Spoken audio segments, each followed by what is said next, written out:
Hello everyone, welcome to my channel. आज हम लोग पढ़ने वाले हैं हिस्ट्री का चैप्टर नंबर 3, जिसका नाम है रोलिंग द कंट्री साइड।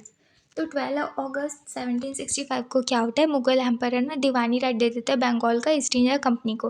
अब आप ये सोच रहे होंगे कि दीवानी राइट क्या होता है। So let's quickly recall this. Deewani right ये होता है जिसमें ना आपके पास मतलब अगर आपको दीवानी राइट दे दिया जाए तो आपके पास पूरा राइट होता है रेवेन्यू को कलेक्ट करने का। आप पूरे मैनेज करते फाइनेंस को।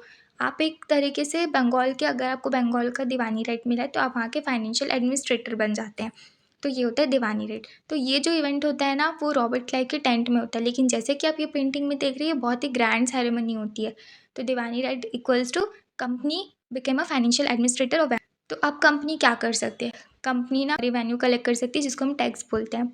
मैनेज कर सकती है लैंड को प्रॉपरली, इतना अर्न कर सकते कि जिससे वो अपने ग्रोइंग एक्सपेंसेस जो होती है, जो उनको आर्मी और अपने ट्रेड वगैरह में इन्वेस्ट करना था, तो वो वहाँ से वो कवर कर सकती है। और इंश्योर कर सकती है स्मूथ ट्रेडिंग को, जैसे कि वो गुड्स को खरीद सकती है और अपने प्रोडक्ट है वो यहाँ पे सेल कर सकते हैं। कंपनी को ना लेकिन ये रियलाइज़ हो गया था कि वो एक एलियन पावर है। अब एलियन पावर वो जादू वाला एलियन नहीं, मतलब अब वो बाहर से है, वो आउटसाइडर है। अब मान लो आपके घर में आके कोई रूल कर रहा है बाहर का, तो आपको नहीं पसंद आएगा ना। तो वो ये रियलाइज़ कर लिए थे कि यहाँ के लोकल जो इंसान है उनको नहीं पसंद आएगा कि कोई दूसरा आके यहाँ पे रूल कर रहा है। तो उन्होंने क्या किया था, उनको ये पता चल गया था, वो लोग बहुत चालू थे। तो उन्होंने क्या किए थे, उन्हें जो लोकल चीफ्स थे जैसे कि ज़मींदार, नोबल्स, ये लोग को वो वहीं रखे थे। उन्होंने रिमूव नहीं किया था उनको, लेकिन उन्होंने क्या किया था, उन्होंने स्मार्टली उनको कंट्रोल करना चालू कर दिया था। रूल वही कर रहे थे, बट उनके ऊपर रूल ना ब्रिटिश कर रहे थे। जैसे सब ब्रिटिश बोलेंगे वैसे ज़मींदार और नोबल्स वगैरह करेंगे।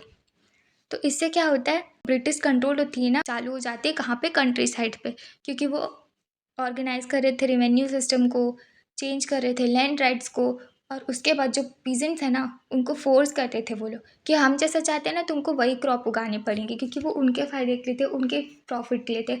तो वो लोग जो भी बोलते थे ना, वही ना बेचारे जो किसान होते थे उनको वही उगाना पड़ता था जो उन लोग बोलते थे। इससे जो ब्रिटिश होती है ना, उनके पास में बहुत सारी पावर आ जाती है, क्योंकि उनके पास में जो एक फाइनेंशियल जो सिस्टम था, जो बेस था, वो उनका पूरे तरीके से अच्छे तरीके से स्ट्रॉन्ग हो गया था। और उसके बाद ट्रेड करने के लिए, उनको प्रॉफिट करने के लिए, अब उन लोग जो भी सामान उनको चाहिए होता था वो लोग ग्रो करवा लेते थे, क्योंकि उनके पास में पूरी राइट्स आ गई थी। अब ब्रिटिश को दीवानी राइट मिल गई तो क्या हुआ, है तो वो ट्रेडर ही ना, अपने बारे में ही सोचते थे वो लोग। उनका एम था जितना ज़्यादा हो सके रेवेन्यू को एकदम हाई रेट पर कलेक्ट करना, और यहाँ से अच्छे क्वालिटी के कॉटन और सिल्क को यहाँ से बहुत ही चीप रेट में उसे ख़रीदना। वो ना प्रॉपर जो टैक्स सिस्टम था ना, वो भी अच्छे से सेटअप नहीं किए थे उन लोग ने। और इससे क्या हुआ था ना, अब कंपनी को 5 साल के बाद में जो परचेस वैल्यू है ना कंपनी की, वो डबल हो गई थी। वो कैसे, मान लो कि वो लोग ने ना 10 करोड़ वर्थ के कोई सामान यहाँ से खरीदते थे पहले, वो जितना भी गोल्ड सिल्वर अपने पास से लाते थे, तो वो 10 करोड़ वर्थ का होता था। अब इसके बाद अब उन लोग इतना ज़्यादा रिवेन्यू कलेक्ट कर रहे हैं, उनके पास बहुत सारे पैसे हैं, तो अब वो लोग स्पेंड भी बहुत ज़्यादा करेंगे, तो वो उसका डबल, मान लो 10 करोड़ का वर्थ का पहले वो लोग सामान खरीद रहे थे, अब वो लोग 20 करोड़ वर्थ का वो लोग सामान खरीद रहे हैं। तो उनके पास इतने पैसे आ गए थे, वो इतना स्पेंड कर रहे थे। अब इसमें क्या होता है, पहले 1765 की जब उनको दीवानी राइट नहीं मिली थी, तो वो लोग अपना गोल्ड और सिल्वर ब्रिटेन से लाते थे, और यहाँ पे एक्सचेंज करके जो सामान उनको लेना रहता था वो लेते थे। लेकिन दीवानी राइट मिलने के बाद वो लोग टैक्स रिवेन्यू जो वहाँ से मिलता था ना, वही टैक्स से वो लोग ना गुड्स को खरीदते थे और एक्सपोर्ट करवाते थे। तो इससे ना इकोनॉमिक, जो बंगाल की इकोनॉमिक थी उसको अफेक्ट पड़ा था। जो आर्टिशियंस थे ना, उनको ये लोग फोर्स करते थे कि तुम लोग जो बहुत ही लो प्राइस पर अपना सामान बनाओ और हमें बेचो। तो बहुत सारे लोगों ने क्या किया, वहाँ पे विलेज छोड़कर जाना चालू कर दिए। अब पीजेंट्स को इतना हैवी टैक्स वो लोग अफोर्ड नहीं कर पा रहे थे, और तो और आर्टिशियंस जो थे ना, उनकी प्रोडक्शन डिक्लाइन होते जा रही थी, क्योंकि वो लोग नहीं बना पा रहे थे ना, इतने कम रेट में उनको क्या ही पड़ेगा। और एग्रीकल्चर कोलैप्स हो गया था। तो इसी का रिजल्ट होता है 1770 में फैमिन वाली सिचुएशन आ जाती है, जिसमें 10 मिलियन लोगों की डेथ हो जाती है। मतलब 1/3 जो बंगाल की पॉपुलेशन होती है ना, वो पूरे के पूरे मर जाते हैं। अब बंगाल में इकोनॉमिक क्राइसिस आ गई थी, तो ज़रूरत थी एग्रीकल्चर को इम्प्रूव करने की, ताकि उनको अच्छे से रेवेन्यू मिल पाए, उन लोग टैक्स ले पाए ज़्यादा हाई रेट पर। तो बंगाल की इकोनॉमिक तो पहले ही पूरी ख़राब हो गई थी, तो कंपनी को बहुत ज़्यादा चिंता में आ गए थे वो लोग कि हम लोग अब इतना ज़्यादा टैक्स जो है ले रहे थे, अब वो हम लोग पूरा लूज़ कर लेंगे। तो ऑफिशियल जो होते हैं ना, वो सोचते कि हमें ना रेवेन्यू को सेफ रखने के लिए एग्रीकल्चर सेक्टर को इम्प्रूव करना होगा। तो वो लोग ने सॉल्यूशन निकाले परमानेंट सेटलमेंट का, जो कि 1793 में हुआ। मतलब कि उनको 20 ईयर्स लगे यहाँ से बाहर, मतलब इसका कोई सॉल्यूशन निकालने में। तो उन्होंने क्या किए, जो ज़मींदार से ना राजा और तलुकदार को बनाना चालू कर दिए। उसके बाद उनको रिस्पॉन्सिबिलिटी दिए कि आप लोग जो है ना पीजेंट से रेंट लोगे और हमें ना एक फ़िक्स अमाउंट रेवेन्यू दोगे, हम इससे ऊपर आपसे नहीं लेंगे। मतलब कि फ्यूचर में भी जो अमाउंट था ना वो हमेशा एक ही रहेगा, वो आपको जो है वो इंक्रीज़ नहीं होगा। जो भी प्रॉफिट होगा वो आप ही रखोगे और हमको जो हमने जितना जो बताया है सिर्फ उतना ही लाकर हमें दोगे। तो इससे उन लोग ने क्या एम किए थे, उनका यहाँ पे बहुत बड़ा फ़ायदा नहीं कर रहा था कि उनको हमेशा हमेशा एक जो फिक्स अमाउंट है वो मिलते रहेगा, चाहे उनको प्रॉब्लम आए या ना आए, उनको तो मिलेगा ही। तो इससे क्या हो रहा था, वो जो रेगुलर फ्लो था ना रेवेन्यू का, वो तो कंपनी को मिल ही रहा था, वो एंश्योर हो रहा था। और वो लोग ना ज़मींदार को मोटिवेट करते थे कि वो लोग ना लैंड के इम्प्रूवमेंट में इन्वेस्ट करेंगे। इससे क्या होगा, जब लैंड इम्प्रूव होते जाएगा तो उसमें प्रोडक्शन ज़्यादा होते जाएगा, प्रोडक्शन ज़्यादा होगा तो प्रॉफिट भी होते जाएगा। तो वो लोग इस तरीके से ज़मींदार को मोटिवेट करते थे। अब परमानेंट सेटल में भी ना बहुत सारी प्रॉब्लम्स थी। तो प्रॉब्लम ये थी कि ज़मींदार लोग ना कोई भी इंटरेस्ट नहीं ले रहे थे लैंड को इम्प्रूव करने में, तो वो इन्वेस्ट भी नहीं करते थे। और रिवेन्यू भी इतनी ज़्यादा थी कि इतना डिफ़िकल्ट होता था ज़मींदार को रिवेन्यू पे करना, जो फिक्स अमाउंट जो ब्रिटिश लोग ने सेटअप करके रखे थे। अगर वो फेल हो जाते रिवेन्यू को, जो वो फिक्स प्राइस था उसे देने में, तो वो लोग अपना ज़मींदारी राइट भी खो देंगे और वो जो लैंड था ना वो कंपनी सोल्ड कर देगी ऑक्शन वगैरह के थ्रू। तो उससे क्या होता है, लेकिन 1800s के बाद में ये होता है, कल्टीवेशन और प्राइस जो है ना इंक्रीज़ होते जाते हैं, तो जिससे ज़मींदार लोग बहुत ज़्यादा अर्न करने लग जाते हैं। लेकिन अब कंपनी ने बोली थी कि हम फिक्स्ड अमाउंट ही लेंगे, फ्यूचर में अगर ज़्यादा हम कभी नहीं करेंगे, तो उनको एक्स्ट्रा रेवेन्यू नहीं मिल रहा होता है क्योंकि वो परमानेंटली फिक्स्ड होता है। तो बहुत सारे ज़मींदार ना एकदम लेज़ी बन जाते रेंट कलेक्ट करने में। परमानेंट सेटलमेंट में ना बहुत सारी प्रॉब्लम आ रही थी। तो अब ब्रिटिश का टाइम था कि वो अब न्यू सिस्टम को इंट्रोड्यूस करवाएंगे। कंपनी को बहुत सारा रेवेन्यू चाहिए था क्योंकि जो एडमिनिस्ट्रेशन का जो एक्सपेंसेस है वो बढ़ते जा रहा था, ट्रेड का एक्सपेंसेस है वो बढ़ते जा रहा था। और ये जो फिक्स रेवेन्यू वाला जो सिस्टम उन लोग ने लाए थे ना परमानेंटली सेटलमेंट का, वो प्रैक्टिकल नहीं था। वो कुछ समय तक ही ठीक लगता था, उसके बाद वो प्रैक्टिकल यूज़ में नहीं आ रहा था। हॉल्ट मैकेंजी क्या करते हैं, वो ना एक इंग्लिश ऑफिसर रहते हैं, तो उन्होंने इंट्रोड्यूस करवाया था महलवारी सिस्टम। कहाँ पे, यूपी पे, जो आज प्रेजेंट डे पे है। तो वहाँ पे 1882 में उन्होंने महलवारी सिस्टम को इंट्रोड्यूस करवाया था। महलवारी सेटलमेंट क्या होता है, विलेज को ही महल बोला जाता है और जो ही मेन यूनिट होता है रिवेन्यू का, कलेक्टर्स होते हैं यहाँ पे जो सर्वे करते हैं विलेज को, वो देखते हैं, मेज़र करते हैं कि फील्ड्स कितनी कहाँ पे है, स्टडी करते हैं कस्टम को, रिकॉर्ड करके रखते हैं लैंड की राइट्स को, और रिवेन्यू सारे प्लॉट्स का एक विलेज में वो सारे के सारे ऐड हो जाते हैं। जो टोटल रिवेन्यू रहती है ना वो फिक्स रहती है फॉर द महल, एंटायर महल, मतलब पूरे एक विलेज के लिए वो जो रिवेन्यू रहेगी टोटल वो फिक्स रहेगी। और ये जो रिवेन्यू है ना वो परमानेंट नहीं है। ये जो अगर देखा जाए थोड़े थोड़े टाइम के बाद इसे और इंक्रीज़ या डिक्रीज़ किया जा सकता था। अब ये लोग ज़मींदार को हटा दिए थे। अब यहाँ पे विलेज हेडमैन होता था जो रिस्पॉन्सिबल होता था, कलेक्ट करता था रिवेन्यू को और पे करता था रिवेन्यू को। तो विलेज विलेज बेस्ड जो रिवेन्यू सिस्टम है वहाँ पे ये हेडमैन नहीं होते थे जो कलेक्ट करते थे टैक्स को, और रिवेन्यू को रिवाइज्ड भी किया जाता था फ्रॉम टाइम टू टाइम। पहले ना इसे स्मॉल स्केल पर ट्राई किया गया कि वर्क करेगा नहीं, तो पहले इसे ट्राई किया था कैप्टन अलेक्जेंडर रेड ने। तो फिर उसके बाद ना जब ये अच्छे से वर्क किया तो उसे एक्सपैंड किया गया, डेवलप किया गया, और थॉमस मुनरो के थ्रू, गवर्नर थे मद्रास के, इसलिए सिस्टम का नाम मुनरो सिस्टम पड़ा उनके नाम के बाद। तो इन मेन फीचर क्या था रियोतवारी सिस्टम का, तो इसमें डायरेक्ट सेटलमेंट था रियोत के साथ। मतलब इसमें कोई भी मिडिल मैन नहीं था, ज़मींदार नहीं थे। जो हर एक रियोत होते थे ना वो रिकॉग्नाइज़ किए जाते थे लैंड होल्डर के जैसे। तो जो रियायत होते थे ना वो उनके पास जो होते थे डायरेक्टली पे कर देते थे टैक्स को कंपनी को, मतलब ज़मींदार को दे रहे हैं फिर ज़मींदार कंपनी को दे रहे हैं, वैसा वो लोग नहीं करते थे। फील्ड बाय फील्ड सर्वे, इसमें क्या होता था, लैंड को मेज़र किया जाता था, सर्वे किया जाता था केयरफुली, जिसमें soil quality, crop type, productivity, ये सब चेक कर ही वो लोग जो है उसी के बेस पे रिवेन्यू को फिक्स करते थे, और उसके बाद वो लोग रिवेन्यू डायरेक्ट कंपनी को देते थे। कंपनी ये सब चीज़ों को सर्वे करती थी। रिवेन्यू कलेक्शन, इसमें जो टैक्स होता था ना वो हमेशा जो लैंड प्रोड्यूस जो जो इतना भी हो रहा है, जो प्रोड्यूस हो रहा है, जो गुड्स प्रोड्यूस हो रहे हैं उसका 50% उनको देना पड़ता था। लेकिन वो लोग ऐसा नहीं देते थे, क्रॉप नहीं देते थे, वो लोग कैश देते थे। तो लेकिन ये ना बहुत सारे जो पुअर पीजेंट थे उनके लिए बहुत ज़्यादा हैवी पड़ते जा रहा था। लेकिन इनके पास ना ओनरशिप वाली राइट थे, रियॉर्ड को owner of the land consider किया जा रहा था, लेकिन वो फेल हो जा रहे थे। अगर वो फेल हो जाते हैं अपने ही जो, अगर रेवेन्यू वो नहीं दे पा रहे, वो फेल हो जा रहे, तो वो अपना जो लैंड है उसको पूरी तरीके से लूज़ कर लेंगे, मतलब उनको नहीं मिलेगा वो, मतलब अब उनको रिकॉग्नाइज भी नहीं किया जाएगा और वो उनका लैंड भी नहीं रहेगा। अब पेरेंटल आइडिया, जो मुनरो थे ना वो बिलीव करते थे कि ब्रिटिश को ना पेरेंटल फादर फिगर की जैसे दिखाया जाए कि वो जो है रियॉट को प्रोटेक्ट कर रहे हैं, लेकिन रियलिटी ऐसा बिल्कुल भी नहीं था, क्योंकि वो लोग हैवी टैक्स मांगते थे। और जो है फार्मर्स को जो इससे जिससे जो इतना हैवी टैक्स हो रहा था ना, तो फार्मर्स ना पूरे के पूरे डेट की तरफ पुश होते जा रहे थे और पॉवर्टी के तरफ बढ़ते जा रहे थे।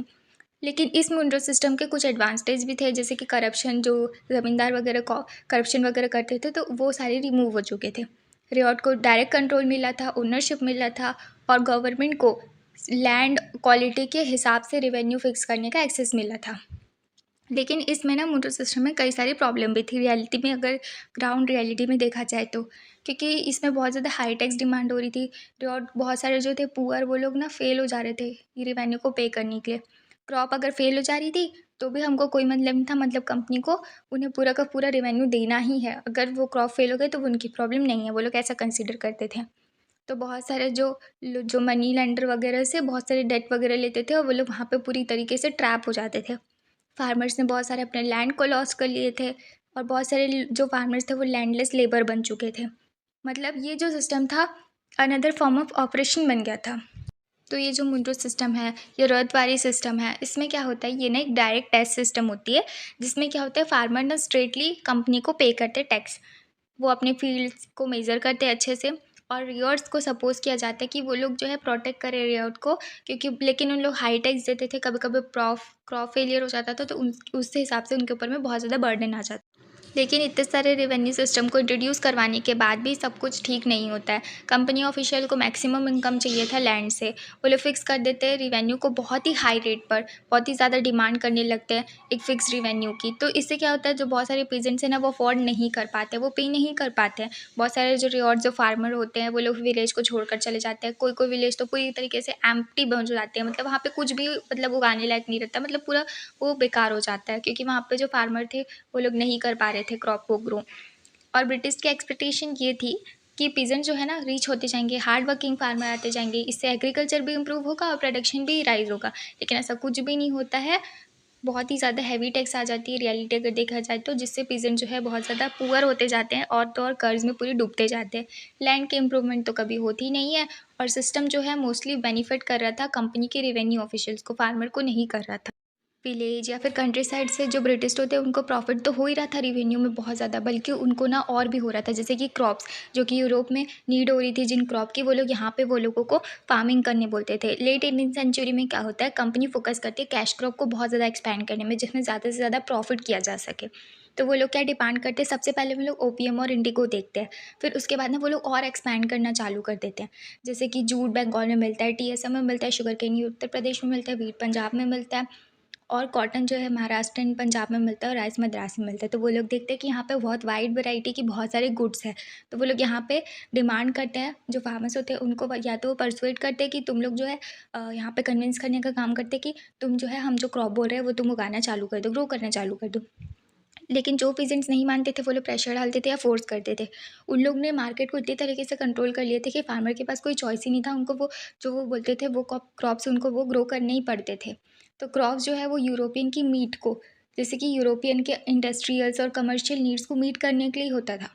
वो लोग सिर्फ उन्हीं के लिए ही, वो लोग अपने अपने ही फ़ायदे के लिए वो लोग यहाँ पे ग्रो करवाते थे। इंडियन की नीड्स का यहाँ पे बिल्कुल भी इग्नोर किया जाता था, कोई भी ध्यान नहीं दिया जाता था। ये जो कलमकारी प्रिंट है और ये जो फ्लोरल कॉटन प्रिंट है, ये जो कलमकारी वो आंध्र प्रदेश का है, और जो फ्लोरल प्रिंट है ना वो ब्रिटेन का है। ये दोनों में कॉमन चीज़ क्या है, हम इसके बारे में क्यों पढ़ रहे हैं, क्योंकि इसमें ना एक कॉमन चीज़ है, वो है रिच ब्लू कलर, जो कि इंडिगो प्लांट से प्रोड्यूस होता था। 19th सेंचुरी में जो ब्रिटेन के जितने भी ब्लू कलर बनते थे ना, वो मोस्टली इंडिया से ही जाते थे, एक्सपोर्ट होते थे। तो इंडिया ना लार्ज सप्लायर था इंडिगो का पूरे वर्ल्ड में। तो जो ब्लू कलर था इसीलिए उसकी हिस्ट्री है, मतलब कलर की भी हिस्ट्री है, क्योंकि ब्लू कलर इंडिगो प्लांट से आता था, और इंडिया से पूरे के पूरे जो डाई है वो एक्सपोर्ट होते थे। तो इंडिया फेमस था इंडिगो प्लांट के लिए, और जो इंडिगो है वो इंडिया में ही ग्रो किया जाता था। फॉरेन में जो इंडियन इंडिगो की डिमांड इतनी क्यों थी, क्योंकि इंडिगो जो है ना वो ट्रॉपिकल रीजन में होता था, जहाँ पे टेम्परेचर जो है नॉर्मल रहना चाहिए और वाटर की अवेलेबिलिटी अच्छे से होनी चाहिए। ट्रॉपिकल रीजन में जैसे पंजाब, महाराष्ट्र, उड़ीसा, तो ये सब सारे आ जाते हैं। तो 13th सेंचुरी के अराउंड क्या होता है कि इंडियन इंडिगो ना सब जगह यूज़ होने लगता है, मतलब लाइक इटली, फ्रांस, ब्रिटेन, यहाँ पे जो क्लोथ है उसको डाइंग करने के लिए, जैसे कि ब्लू कलर बनाने के लिए। लेकिन ना यूरोप में बहुत ही कम क्वांटिटी का जो इंडिगो है वो पहुँच रहा था, क्योंकि उसकी जो प्राइस है इंडिगो की वो बहुत ज़्यादा हाई होती थी। तो एक ना वुड करके एक प्लांट होता था जहाँ पे ब्लू कलर मिलता था, लेकिन वो प्लांट से ब्लू कलर तो मिलता था लेकिन वो डल कलर होते थे, वो पेल कलर होते थे। ये टेम्परेचर जोन वाले प्लांट थे, ये ना ईज़िली इटली, फ्रांस, जर्मनी और ब्रिटेन में ग्रो किया जा सकता था। तो यूरोपियन डायर ना वुड को यूज़ करते थे क्योंकि वो ना ईज़िली अवेलेबल हो जाता था। तो वो जो वुड के प्रोड्यूसर्स थे ना, वो लोग को ऐसा लगता था, वो लोग डरते थे कि इंडिगो जो है वो एक नया कॉम्पिटिटर है, उससे हम कैसे कॉम्पीट करेंगे, क्योंकि वो लोग जो है ना बहुत ही रिच ब्लू कलर दे रहे थे और ये लोग नहीं दे रहे थे। ऊपर से उसकी प्राइस भी बहुत ज़्यादा थी, तो बहुत लोग नहीं उसे अफोर्ड कर पा रहे थे। तो वो लोग गवर्नमेंट को प्रेशराइज़ करते कि नहीं, आप इंडिगो के इम्पोर्ट पर बैन कर दीजिए। तो 17वीं सेंचुरी के अराउंड में गवर्नमेंट जो है वो बैन कर देती है। तो यूरोपियंस ना खुद ही कल्टीवेट करना चालू कर देते हैं इंडिगो को कुछ कुछ कॉलोनीज़ में, जैसे कि फ्रांस में सैन डोमिंगो और पोर्टुगीज़ में ब्राज़ील, इंग्लिश में जैमाइका और जो स्पेनिश है वहाँ पे वेनेजुएला में, और नॉर्थ अमेरिका के कुछ पार्ट में भी इंडिगो की प्लांटेशन चालू हो गई थी। लेट 18th सेंचुरी के अराउंड में क्या होता है कि जो इंडियन इंडिगो है उसकी डिमांड ना बहुत ज़्यादा इंक्रीज़ होते जाती है। क्यों? क्योंकि ब्रिटेन में इंडस्ट्रियलाइजेशन बहुत ही ज़्यादा ग्रो करती है, क्योंकि वहाँ पे कॉटन का प्रोडक्शन बहुत ज़्यादा बढ़ते जा रहा था, तो वहाँ पे उनको रिच ब्लू कलर की ज़रूरत थी। तो वो लोग जो सप्लाई जो वेस्ट इंडीज़ से और जो अमेरिका से करते वो कोलैप्स हो 1883 से 1789 में। प्रोडक्शन जो है वो पूरे का पूरे तरीके से हाफ फेल हो चुका था। तो फिर ना जो ब्रिटिश क्या करते हैं वो लोग ना, अब उनको नया सोर्स की ज़रूरत थी जहाँ से उनको इंडिगो मिल पाए। अब वो लोग इंडिगो वहाँ से तो नहीं खरीद पाएंगे जो ब्लू कलर था, तो अब वो लोग देखते हैं इंडिया की तरफ, और इंडिया में जो इंडिगो का डिमांड था वो बढ़ते जाता है। अब जब इंडिगो की डिमांड जो है इंडिया में बढ़ने लगी थी, जो बाहर के कंट्री वो इंडिया से इंडिगो खरीदने लग गए थे, तो ये जो यूरोपियन डिमांड बढ़ रही थी ना, तो ईस्ट इंडिया कंपनी क्या करती, वो इंडिगो जब वो इंडिया में थी तब वो एक्सपैंड करना चाह रही थी, और एक्सपैंड करती है इंडिगो की कल्टीवेशन पर, वहाँ पर ध्यान देती है और ट्राई करती कि जितना हो सके हम इंडिगो को एक्सपैंड करेंगे, उसकी जो कल्टीवेशन है उसको कल्टीवेट करेंगे। तो लेट 18th सेंचुरी में क्या होता है, जो इंडिगो फार्मिंग में ना बंगाल सबसे ज़्यादा इंडिगो को एकदम जल्दी जल्दी ग्रो करता है। तो उससे क्या होता है, बंगाल ना सबसे वर्ल्ड मार्केट में सबसे ज़्यादा जो इंडिगो आ रहा था वो बंगाल से ही आ रहा था। 1788 में क्या होता है कि ब्रिटेन जब इंडिगो ले जा रहा था इंडिया से, तो वो सिर्फ 30% था, लेकिन ये 1810 में ये सीधा 95% जो पूरा इंडिगो है वो ब्रिटेन को ही जा रहा था। मतलब 95% उनका इंक्रीज़ हो गया था कि वो लोग इतना सारा ले जा रहे थे, मतलब इतना डिमांड बढ़ गया था। जो कंपनी ऑफिशियल थे, कमर्शियल जो एजेंट्स थे, वो लोग इन्वेस्ट करने लग जाते हैं इंडिगो की प्रोडक्शन में, क्योंकि यहाँ बहुत प्रॉफिट हो रहा था। बहुत सारे जो लोग हैं वो अपनी जॉब को ही छोड़ देते हैं ताकि वो इंडिगो के लिए बिजनेसमैन बन पाए, मतलब इंडिगो का बिजनेस कर पाए। स्कॉट्समैन थे और जो इंग्लिशमैन थे वो तो इंडिया आने लगे थे ताकि वो प्लांटर बन जाएंगे, और जिनके पास मनी नहीं था वो तो लोन तक लेना चालू कर देते कंपनी और बैंक से, ताकि वो लोग जो है इंडिगो की कल्टिवेशन कर पाएंगे और इंडिगो में के बिजनेस में इन्वॉल्व हो पाएंगे। इंडिगो को कल्टीवेट कैसे किया जाता था, तो टू सिस्टम थे, एक जो नीच सिस्टम था, एक रियोर्टी सिस्टम था। तो नीच कल्टीवेशन में क्या होता है, जो प्लांटर होता है ना वो खुद के लैंड पे जो वो कंट्रोल कर रहे हैं वहाँ पे इंडिगो को वो ग्रो करते थे, और जो लैंड या तो फिर और जिनके पास खुद का लैंड नहीं था ना वो खरीदते थे या फिर रेंट करते थे ज़मींदार से, और बहुत सारे लेबर्स को हायर करते थे जो कि जो उनके फील्ड में वर्क करते थे और वहाँ से इंडिगो कल्टीवेट करते थे। नीच कल्टीवेशन में भी बहुत सारी प्रॉब्लम आई थी। फर्स्ट प्रॉब्लम ये थी कि फर्टाइल लैंड का इशू था। इंडिगो की को ग्रो करने के लिए ना फर्टाइल लैंड की ज़रूरत थी, लेकिन फर्टाइल लैंड बहुत ही कम थे क्योंकि जो थे वो बहुत ही डेंसली पॉपुलेटेड थे।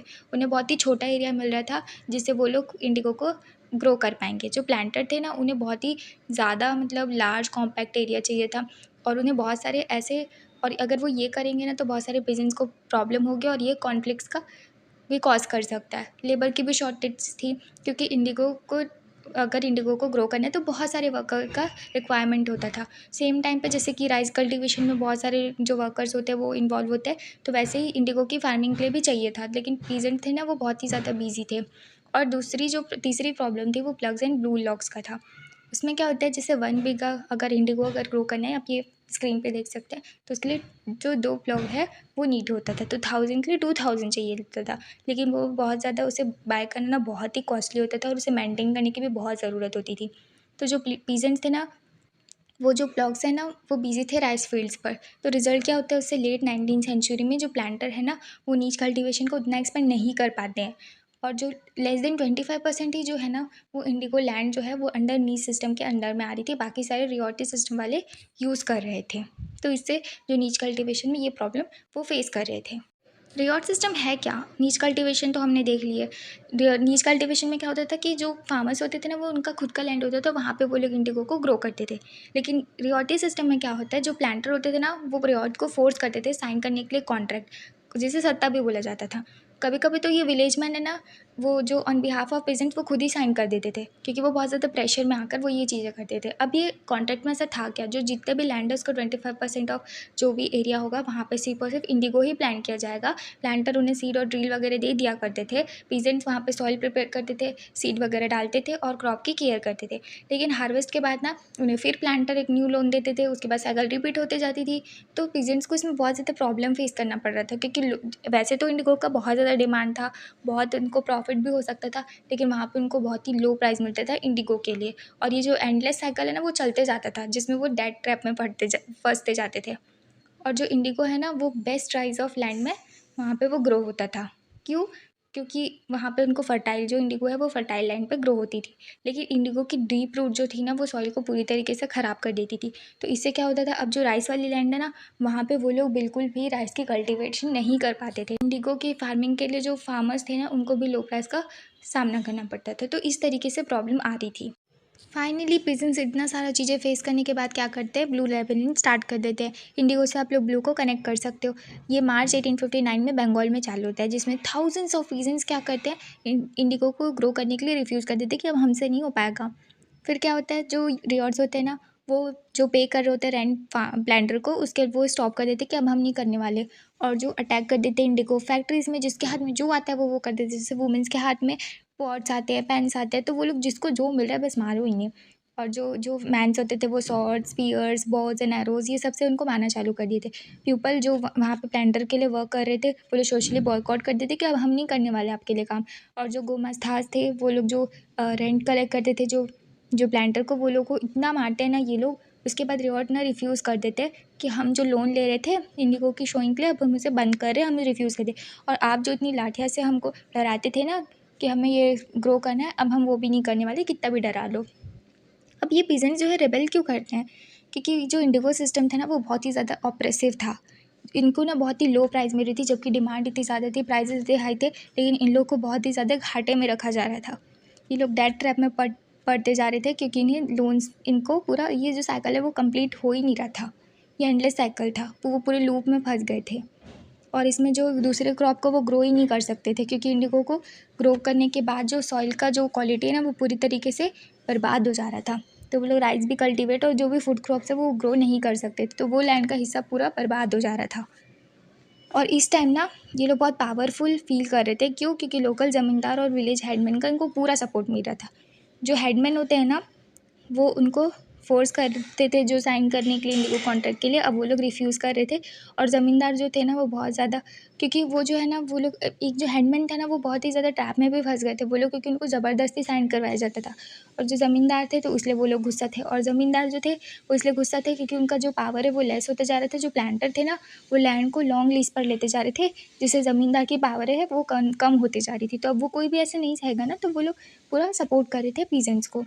और वो लोग ऐसे बिलीव कर रहे थे कि ब्रिटिश गवर्नमेंट उनका सपोर्ट करेगी, क्योंकि 1857 के रिवॉल्ट के बाद जो ब्रिटिश थे वो डर गई थी कि अगर एक बड़ा रिबेलियन आया तो हमें से बहुत ज़्यादा सामना करना पड़ेगा। जो जो लेफ्टिनेंट गवर्नर होते हैं ना वो साइन, अब वो एक सिंपैथी दिखाते कि नहीं अब किसी से भी इस तरीके से टॉर्चर करके उनसे साइन नहीं करवाया जाएगा। और जो मैजिस्ट्रेट थे ना एस्ले एडन, वो क्या करते हैं, वो एक इशू करते हैं नोटिस को, जिसमें बोला जाता है कि जो भी पीजेंट है ना उनको फोर्स नहीं किया जाएगा इंडिगो के कॉन्ट्रैक्ट के लिए।